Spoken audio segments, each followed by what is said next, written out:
Le projet-sens des natifs Poissons ascendant Lion, donné donc dans le référentiel de naissance d'Anne-Marie Peloux, 18 mois avant au fil du zodiaque.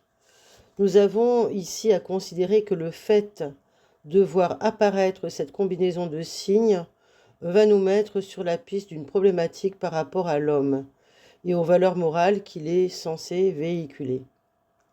Alors, quel est cet homme absent peut-être, ou faible, ou peu structuré, et dans cette famille? Au pire, la réalité sera encore plus rude et peut-être que l'image masculine sera indissociable de la violence et des mauvais traitements. Ne pouvant compter sur lui, les femmes de ce clan risquent de basculer dans le masculin et d'avoir des problèmes de surpoids également. Cette carence de protection paternelle risque de programmer toutes les maladies liées au cervelet, telles que des leucémies, des lymphomes, etc. De plus, puisque le père est là pour donner son nom aussi bien que le nom, N-O-N, son absence réelle ou symbolique provoquera des difficultés avec la notion d'identité et donc pourra produire une somatisation avec des hémorroïdes, ou alors des limites telles que les énurésies. C'est donc par un manque de rigueur ou de discipline et encore une difficulté à concrétiser que le natif exprimera parfois cette perte ou cette mémoire familiale, à moins qu'il ne connaisse des problèmes avec tous les substituts paternels de l'autorité. En lien avec cette carence paternelle, on peut trouver diverses possibilités qui seront quand même toutes à considérer. Premièrement, c'est l'absence réelle du père qui a abandonné la future mère avant la naissance de l'enfant. Donc là, le natif peut engendrer une souffrance qui le relierait à la honte de celui qu'on a traité de bâtard également, plus la honte associée au père. Cette notion de fuite ou de trahison pourra concerner l'enfant né de l'adultère et dont la mère elle-même ne saura dire avec certitude qui, de son mari ou de son amant, est le véritable père. À moins qu'il ne soit né de la liaison secrète entre un homme marié et sa maîtresse. Mais rien ne sera limpide et il sera bien difficile de discerner le vrai du faux dans ce que raconte ce clan. C'est ainsi que plus tard, un descendant pourra souffrir et s'offrir aussi, mais dans sa souffrance, ce sera de l'insuffisance rénale qu'il devra supporter. Par ailleurs, un autre transposé biologique de cette non-reconnaissance en paternité risque de s'exprimer par un ressenti d'ignominie, des pathologies par exemple du pancréas. Si la fuite n'est pas à prendre au sens concret du terme, elle signifiera parfois une mort vécue en termes de disparition. Donc cette tonalité sera responsable de l'impossibilité à faire le deuil et d'une tendance à vouloir être en contact avec l'invisible.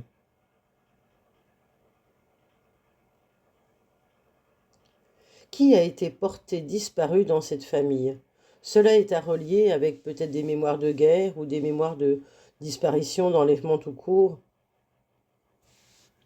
Ce clan garde la mémoire d'un drame dissimulé par les mensonges et les non-dits, aussi bien pour échapper à la honte que pour ne pas risquer de réveiller trop le chagrin qu'il pourrait se ressusciter.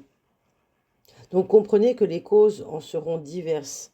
Et pour trouver cette vérité qui se rapporterait à cette famille, il faudra donc enquêter sur des histoires aussi différentes que la folie, que le suicide, que les maladies graves, que l'enfermement, que l'alcoolisme, que l'inceste, que la noyade, que la prison, etc., etc.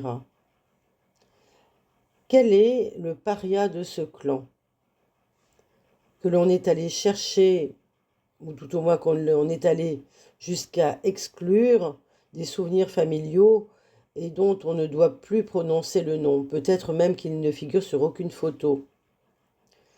Dans les 18 mois précédant la naissance, il est possible qu'un des parents se soit illusionné sur une histoire d'amour et en auréolant peut-être le merveilleux, le romantisme, et puis qui a vu une déception arriver qui en a résulté avec d'autant plus de force et de poids si la personne a été déçue.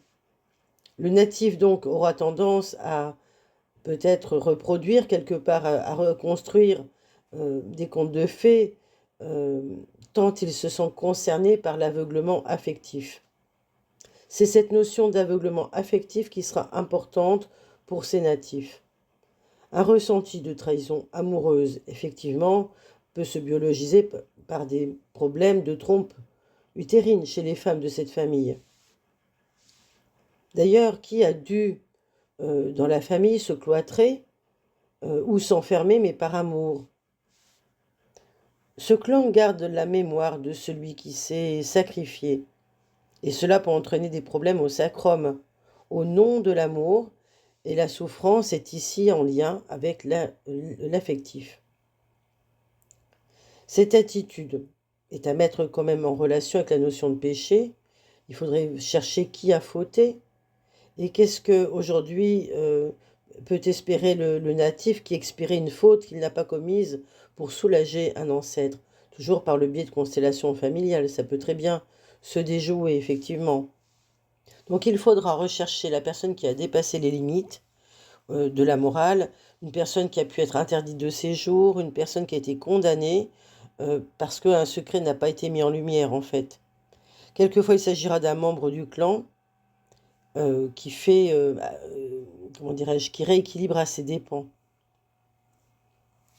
Voilà pour ce podcast des poissons ascendant Lion. Recherchez tout cela en thérapie si vous le pouvez, avec des constellations familiales, comme je viens de le dire à l'instant. Et puis, si vous êtes concerné, parce que vous avez ce couple de signes, poisson ascendant Lion, n'hésitez pas à témoigner, à dire les choses qui vous ressemblent ou pas. Ça n'a pas d'importance. Merci à vous, en tous les cas, pour votre présence, pour votre abonnement à cette chaîne et pour tous vos partages. À très bientôt.